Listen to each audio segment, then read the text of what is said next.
Hello team, നമ്മൾ അടുത്ത ട്രിപ്പിനുള്ള ലൊക്കേഷന് പരിശോധിക്കാൻ വേണ്ടിയിട്ട് വന്നതാണ്. നല്ലൊരു ഗ്രാമം, എന്താ രസമല്ലേ, റിമോട്ട് ഏരിയ കേട്ടോ ഇത്. 1 മണിക്കൂർ ഓടാൻ. എന്താ ഉള്ള ഇവിടെ? ഓ അതാ വേട്. ആ നാട്ടുമുട്ടുണ്ടല്ലോ, അവിടെ ഇരിക്കാം, പുറത്തിരിക്കാം. നമ്മളെ ഇർഷാദ് ഇതാ നൊസ്റ്റാൾജിയ ഫീൽ ചെയ്ത് ഇത് വന്നേരം.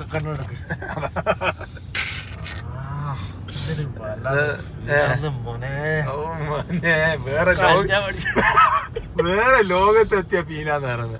പണ്ടത്തെ നമ്മൾ 5ാം ക്ലാസ്സിലെ 4ാം ക്ലാസ്സിലെ കുട്ടികളായിട്ട് മാറും. അതെ അതെ അതെ അതെ അതെ. അങ്ങനത്തെ ഇഞ്ഞെടുക്കുന്ന വീഡിയോ പറയാൻ പറ്റില്ല. പണ്ട് 10 കൊല്ലം കഴിഞ്ഞാൽ ഇനി അയച്ചാൽ ഒന്നില്ല. എന്താ ഭംഗില്ലേ. ഇവിടെ മാവിൻ തോട്ടമുണ്ട്. മാവിൻ തോട്ടത്തിന്റെ അറിയപ്പെടുന്ന സ്ഥലമാണ് ഇത്, കർണാടകയിൽ. കിലോമീറ്റർ ഏക്കർ കണക്കിന് മാവിൻ തോട്ടം നമുക്ക് ഉണ്ടാക്കാൻ പറ്റും, ഏരിയ എല്ലാം കാണാൻ പറ്റും. ഓക്കെ, ഇത് എവിടെയാണ് സ്ഥലം? ഗുൽക്കഞ്ചി ഡാമാണ്. ഗുൽക്കഞ്ചി ഡാമിലേക്ക് പോകേണ്ട റൂട്ടാണിത്. ഇവിടുന്ന് എന്താക്കണോ, ഇങ്ങനെ നേരെ പോയിക്കൊണ്ടിരിക്കുമ്പോൾ പെട്ടെന്ന് ഒരു വലത്തോട്ടേക്ക് പോകണം. ആ വലത്തോട്ടേക്ക് പോകുന്ന സ്ഥലം എന്ന് വെച്ചാൽ ഫാമിലിനെ കൊണ്ടൊന്നും വേണ്ട, ഒരു റിമോട്ട് ഏരിയ ആണ്. മനുഷ്യന്മാരൊന്നുമില്ല, കാട് പോലത്തെ സ്ഥലം. പക്ഷേ നല്ല വൈബുള്ള സ്ഥലം. എന്നാൽ ഇന്നത്തെ ക്ലൈമറ്റ് കൊണ്ടാണെന്ന് അറിയാം, നല്ല വൈബുണ്ട്.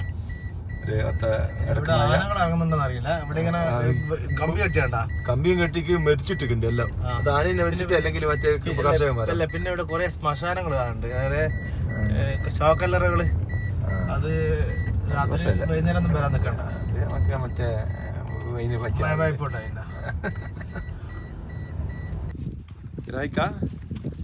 സ്ഥലം.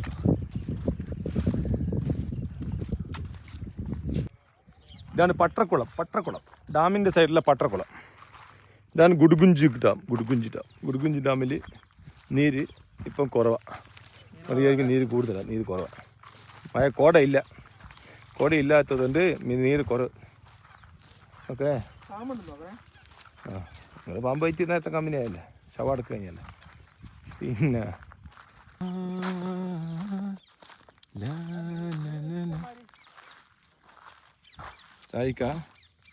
ഉണ്ട്, സൂപ്പർ അല്ലല്ലോ.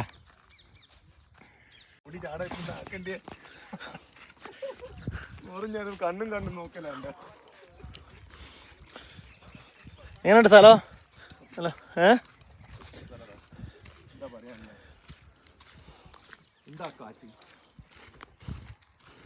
കാറ്റ്. ഈ കാറ്റാണ് കാറ്റാ.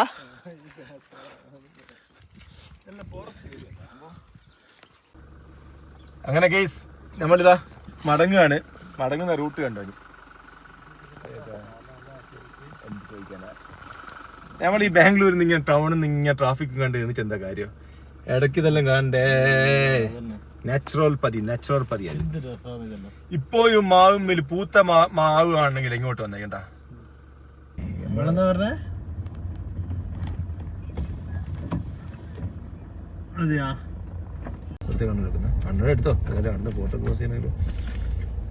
പിന്നെ സിറാജ് ക, ഇച്ചൂർ, ലത്തീഫ് ക, താരിമിസ് ഭായ് ആൻഡ് അതേഴ്സ് ഓൾ നമ്മളെ ഇൻഷാ അല്ലാഹ് അടുത്ത പ്ലാൻ ചെയ്യുന്ന സ്ഥലമാണ് ഈ ലൊക്കേഷൻ. 1.5 മണിക്കൂർ 2 മണിക്കൂർ കാണേണ്ടി വരും എവിടുന്ന്, ബാംഗ്ലൂരിൽ നിന്ന് ഈ ഒരു ലൊക്കേഷനിലേക്ക് എത്താൻ വേണ്ടിയിട്ട്.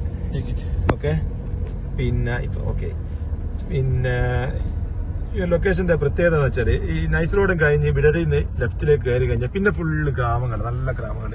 ഇതിപ്പോ ഈ ഡാമിലേക്ക് ഇറങ്ങുന്ന റൂട്ടാണ്. ഓക്കെ, ഏകദേശം എത്ര കിലോമീറ്റർ ഉണ്ട് ഇങ്ങോട്ടേക്ക്?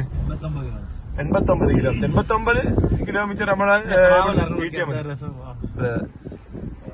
നല്ല ഫുള്ള് കൃഷിപ്പാടങ്ങൾ കേട്ടാ, മാങ്ങന്റെ കൃഷി. ഇവിടെ നമുക്ക് എന്തെല്ലാം ചെങ്ങനൊക്കെ ഇത് യൂട്ടിലൈസ് ചെയ്യാൻ പറ്റുന്നില്ല. നമുക്ക് ഫുഡ് എടുത്തിട്ട് വരുന്നതാണെങ്കിൽ അതിനുള്ള പ്രിപ്പയർ ചെയ്യാനുള്ള സൗകര്യം. നമുക്ക് മസാലയും കാര്യങ്ങളെല്ലാം സെറ്റ് ആക്കിയിട്ട് വരിക. ബാക്കി ഇവിടുന്ന് പ്രിപ്പറേഷൻ, അതിന്റെ കൽക്കരി മറ്റേ ഇത് വാങ്ങാം, ചാർക്കോള് വാങ്ങാം, എന്താന്നുള്ളത് നോക്കിയിട്ട് അതിന്റെ സാഹചര്യത്തിൽ ചെയ്യാം. അതെ, നോക്കാം എന്താന്നുള്ളത്. നമുക്ക് അവിടെ എന്താ അതിന്റെ ഈ ഡാമിന്റെ സൈഡിലല്ലോ ഇത്രത്തോളം നമുക്ക് ഇറങ്ങാൻ പറ്റും. ഈ കാണുന്നതാണ് ഡാം. ഇന്ന് നല്ല ക്ലൈമറ്റ്, അതുകൊണ്ട് വേറെ തന്നെ വൈബുണ്ട്. പിന്നെ ഞാനല്ല ക്യാമറമാൻ. ഞാനില്ല.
അത് തൂക്ക് പിടിച്ചാലുണ്ടാവും